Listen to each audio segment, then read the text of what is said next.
আগামী শনিবার ব্রিগেডের ময়দানে নতুন সরকারের শপথ অনুষ্ঠান। তার আগেই শুভেন্দু অধিকারীর আত্মসহায়ক চন্দ্রনাথ রথকে গুলি করে খুন। বুধবার রাতে 4 চাকা গাড়িতে ফ্ল্যাটে ফেরার পথে দুষ্কৃতীরা তার গাড়ির সামনে একটি গাড়ি দাঁড় করিয়ে দেয় বলে অভিযোগ।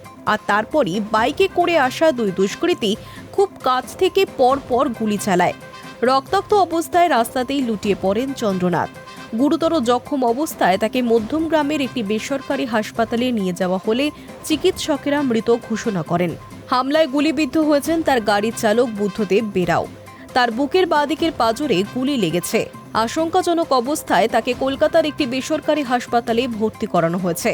পুলিশ ও স্থানীয় সূত্রে জানা গিয়েছে, শুভেন্দু অধিকারীর মতোই চন্দ্রনাথ রথ পূর্ব মেদিনীপুরের বাসিন্দা, বাড়ি চণ্ডীপুর এলাকায়, পড়াশোনা রহরা রামকৃষ্ণ মিশনে। এরপর যোগ দিয়েছিলেন ভারতীয় বায়ুসেনাতে, কিন্তু বেশি দিন সেই চাকরিতে থাকতে পারেননি। শোনা যায় চন্দ্রনাথের নাকি ছোট থেকেই আধ্যাত্মিক পথে এগোনোর ইচ্ছে ছিল, কিন্তু সেই ইচ্ছা সফল হয়নি। বায়ুসেনা চাকরি থেকে স্বেচ্ছা অবসর নিয়ে একটি কর্পোরেট সংস্থায় যোগ দিয়েছিলেন। অন্যদিকে চন্দ্রনাথের পরিবারের সঙ্গেও দীর্ঘদিনের রাজনীতির যোগ রয়েছে। পরিবারের সবাই একটা সময় তৃণমূল করতেন, যদিও এখন চন্দ্রনাথের মা হাসিরথ বিজেপিতে রয়েছেন। শুভেন্দু অধিকারীর সঙ্গে দীর্ঘ সময় ধরে কাজ করছিলেন চন্দ্রনাথ।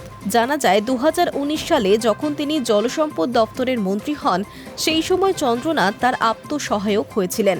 আর সেই সময় থেকে একেবারে ছায়াসঙ্গী হিসেবে কাজ করে যাচ্ছিলেন বছর 40-এর এই যুবক। বিরোধী দলনেতা হিসেবে যখন শুভেন্দু দায়িত্ব সামলাচ্ছিলেন, সেই সময় তার দপ্তরের সমস্ত কাজ চন্দ্রনাথ দায়িত্ব নিয়ে সামলেছেন। শোনা যায় শুভেন্দু অধিকারী মুখ্যমন্ত্রী হলে বড় দায়িত্ব পেতে পারেন চন্দ্রনাথ, কিন্তু তার আগেই সব শেষ। আর এই ঘটনায় রীতিমতো ফুঁসছে বঙ্গ বিজেপির নেতৃত্ব। বিজেপির তরফে এই ঘটনাকে পরিকল্পিত রাজনৈতিক খুন বলে দাবি করা হয়েছে। বিজেপি নেতা শ্রমিক ভট্টাচার্যের অভিযোগ, শুভেন্দু অধিকারীকে ভয় দেখাতেই তার অত্যন্ত ঘনিষ্ঠ সহযোগীকে নিশানা করা হয়েছে। বিজেপির আরও দাবি, এই ঘটনার পিছনে স্থানীয় তৃণমূল নেতৃত্ব মদতে পেশাদার খুনিও রয়েছে। যদিও সমস্ত অভিযোগ অস্বীকার করেছে তৃণমূল। তাদের তরফে বিবৃতিতে বলা হয়েছে, মধ্যমগ্রামে চন্দ্রনাথ রথের নৃশংস খুনের ঘটনায় আমরা তীব্র নিন্দা জানাচ্ছি। গত 3 দিনে ভোট পরবর্তী হিংসায় আরও 3 তৃণমূল কর্মী খুন হয়েছেন। আদর্শ আচরণ বিধি জারি থাকা সত্ত্বেও বিজেপি মদতপুষ্ট দুষ্কৃতীরাই এই হামলার সঙ্গে জড়িত বলে অভিযোগ। আর এই ঘটনায় আদালতের তত্ত্বাবধানে সিবিআই তদন্ত হোক। দোষীদের দ্রুত চিহ্নিত করে কঠোর শাস্তি দিতে হবে। গণতন্ত্রে রাজনৈতিক হিংসা ও খুনের কোনো স্থান নেই। ঘটনার পর থেকেই মধ্যমগ্রাম এলাকায় ব্যাপক পুলিশ কেন্দ্রীয় বাহিনী মোতায়েন করা হয়েছে।